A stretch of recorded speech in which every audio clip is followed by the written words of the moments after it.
અમે માંગ્યું નહોતું, અમે તો આંચકીને લીધું છે, અને જે આંચકીને લીધું હોય ને તેને સાચવતા પણ અમને ખૂબ સારી રીતે આવડે છે.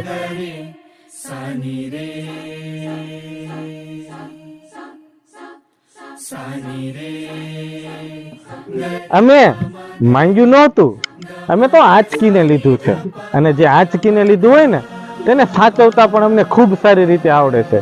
આજે 1 મે એટલે કે ગુજરાતનો સ્થાપના દિવસ, પરંતુ યાદ રાખજો મિત્રો, આ નકશો એ આપણને ભીખમાં નથી મળ્યો, પરંતુ આ ભૂમિ એ તો શહીદોના લોહીથી સિંચાઈને આપણને મળી છે. વર્ષ 1956 જ્યારે સત્તાના નશામાં ચૂર દિલ્હીના શાસકોએ ગુજરાતીઓના અસ્તિત્વને નકારી દીધું અને બૃહદ મુંબઈ રાજ્ય થોપી દીધું, પરંતુ એ સત્તાધીશો એ ભૂલી ગયા કે આ તો નરસિંહ મહેતા અને સ્વામી દયાનંદ સરસ્વતીની ધરતી છે. અન્યાય સામે માથું ઝુકાવવું એ આમના લોહીમાં જ નથી. 8 ઓગસ્ટ 1956 જ્યારે કોલેજના યુવાનો શાંતિથી વિરોધ પ્રદર્શન કરવા માટે ભેગા થયા હતા, પરંતુ લોકશાહીના રક્ષકોએ તેમના પર ગોળીઓ ચલાવી. હરિહર, પૂનમચંદ અને કૌશિક જેવા 9 યુવાનોના રક્તથી સાબરમતી નદીનું પાણી લાલ થઈ ગયું.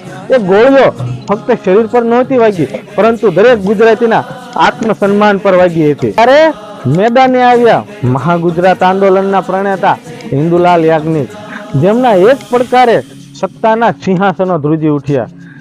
ગલીએ ગલીએ એક જ નારો હતો કે લઈને રહીશું મહાગુજરાત.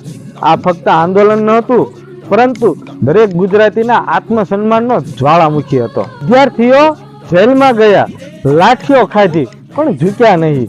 અંતે દિલ્હીના શાસકોએ ઝૂકવું પડ્યું અને નકશા પર એક નવું નામ કોતરાયું, ગુજરાત. આજે આપણે જે આ વૈભવી ગુજરાત જોઈએ છીએ તેની નીચે દટાયેલા છે આ શહીદોના હાડકા. એટલે હવે જ્યારે પણ 1 મે ઉજવો ત્યારે ગર્વથી કહેજો કે અમને આ ગુજરાત દાનમાં નથી મળ્યું, પણ અમે તો લડીને લીધું છે. જય જય ગરવી ગુજરાત, જય જય ગરવી ગુજરાત. દ્વારકા બોલે કૃષ્ણ કનૈયા લાલ ની જય જયકાર.